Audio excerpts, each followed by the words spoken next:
It's quiet up here, but that's okay. I like the quiet. I'm not a guy of many words, but that doesn't mean I never talk. Maybe I just don't want to talk to you. I don't see why it's such a big deal anyway. A lot of people are quiet. I don't get many visitors up here, but I guess that was sort of the point. If you're gonna bug me, it better be important. There was that one kid. Good trainer, strong Pokémon. He spoke the language almost as well as I do. My language. No, it's not made up of words, but it's the one I speak the best. You want to know why I never talk? I'll tell you a story. I woke up late that day. I went downstairs to say good morning to Mom. I opened my mouth to speak, but before the words could come out, she said with tears in her eyes, "Right. All boys leave home someday." She said to go see the professor. I wondered what this was all about. Why did she want me to leave? I didn't want to see Oak. That guy talks too much. I won't lie. I was relieved when he wasn't at his lab. I didn't know what was going on. Of course, Blue was there. Even less reason for me to stick around. So I stood at the edge of the grass, wondering what to do. Mom told me to see Oak. Oak wasn't there. I don't know what compelled me to take my first step. It was almost like an unseen force moved my foot without me noticing.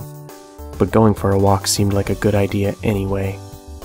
And just then, like a Tauros crashing through a glass door, Oak interrupted everything and brought me back to the lab. Blue was still there.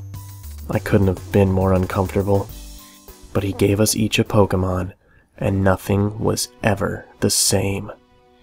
Oak wanted us to run an errand. I was already completely overwhelmed by all the talking both of them were doing, so any excuse to just get outside was fine with me.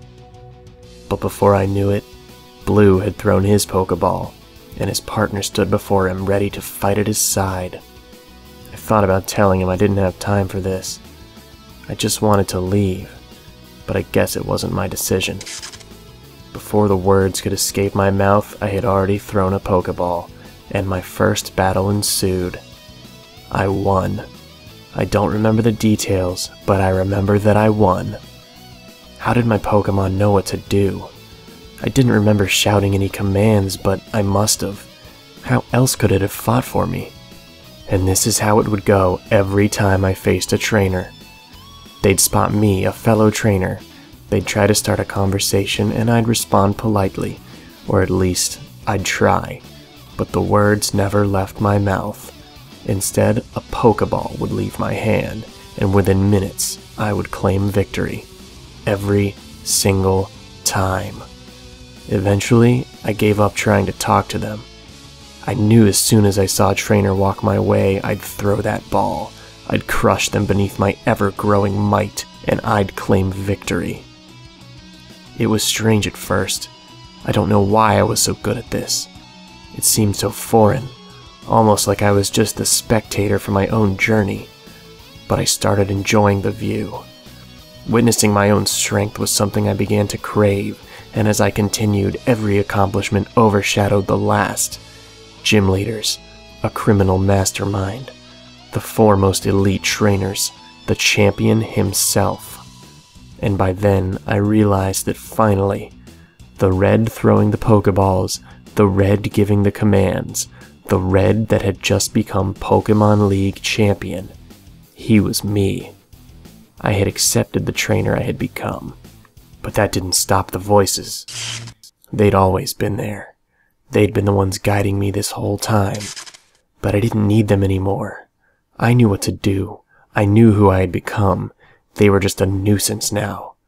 But they brought me to Mount Silver regardless of whether I wanted to go, because all the voices cared about was growing stronger. So I climbed, and eventually, they stopped. So here I remain. My name is Red.